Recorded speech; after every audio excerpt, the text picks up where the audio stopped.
2006 ഫെബ്രുവരിയിൽ കൊല്ലം അഞ്ചലിൽ അമ്മയെയും 17 ദിവസം മാത്രം പ്രായമായ 2 പെൺകുട്ടികളെയും കഴുത്തറുത്ത് കൊന്ന കേസിലെ പ്രതികളെ 18 വർഷമായിട്ടും അന്വേഷണ ഏജൻസികൾക്ക് പിടികൂടാൻ കഴിഞ്ഞിരുന്നില്ല. ഇക്കാര്യം മാതൃഭൂമി ന്യൂസ് കഴിഞ്ഞ ഒക്ടോബറിൽ റിപ്പോർട്ട് ചെയ്തിരുന്നു. ഇതിന് പിന്നാലെ അന്വേഷണം ഊർജിതമാക്കിയ CBI സംഘം പ്രതികളായ 2 മുൻ സൈനികരെ പുതുച്ചേരിയിൽ നിന്ന് വെള്ളിയാഴ്ച അറസ്റ്റ് ചെയ്തു. അഞ്ചൽ അലൈവൺ സ്വദേശി ദിവിൽ കുമാർ, കണ്ണൂർ ശ്രീകണ്ഠാപുരം സ്വദേശി രാജേഷ് എന്നിവരാണ് അറസ്റ്റിലായത്. എറണാകുളം ചീഫ് ജുഡീഷ്യൽ മജിസ്ട്രേറ്റ് കോടതിയിൽ ഹാജരാക്കിയ പ്രതികളെ ജനുവരി 18 വരെ റിമാൻഡ് ചെയ്തു. 2006 ഫെബ്രുവരി 10-നാണ് ഏറത്ത് വാടകയ്ക്ക് താമസിച്ചിരുന്ന അലൈവൺ സ്വദേശിയായ രഞ്ജിനിയെയും 17 ദിവസം മാത്രം പ്രായമായ ഇരട്ട കുഞ്ഞുങ്ങളെയും വീടിനുള്ളിൽ കൊല്ലപ്പെട്ട നിലയിൽ കണ്ടെത്തിയത്. കൊല്ലപ്പെട്ട രഞ്ജിനിയും അറസ്റ്റിലായ ദിവിൽകുമാറും പ്രണയത്തിലായിരുന്നു. ഇതിനിടെ ഗർഭിണിയായ രഞ്ജിനിയോട് ഗർഭം അലസിപ്പിക്കാൻ സൈനികനായ ദിവിൽകുമാർ പലവട്ടം ആവശ്യപ്പെട്ടിരുന്നു. ഇതിന് രഞ്ജിനി തയ്യാറായില്ല.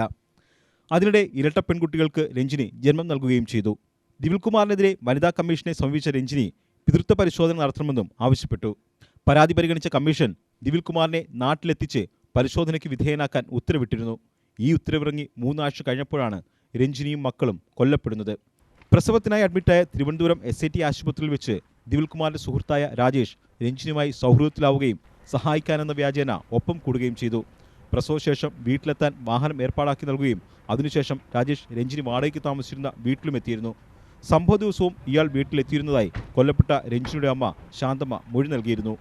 ഇതിന്റെ അടിസ്ഥാനത്തിൽ നടത്തിയ അന്വേഷണമാണ് പ്രതികളിലേക്ക് എത്തിയത്. ആദ്യം ലോക്കൽ പോലീസും പിന്നീട് CBIയും നടത്തിയ അന്വേഷണത്തിൽ പ്രതികളെ തിരിച്ചറിഞ്ഞെങ്കിലും പിടികൂടാൻ കഴിഞ്ഞിരുന്നില്ല. മാതൃഭൂമി ന്യൂസ്, കൊച്ചി.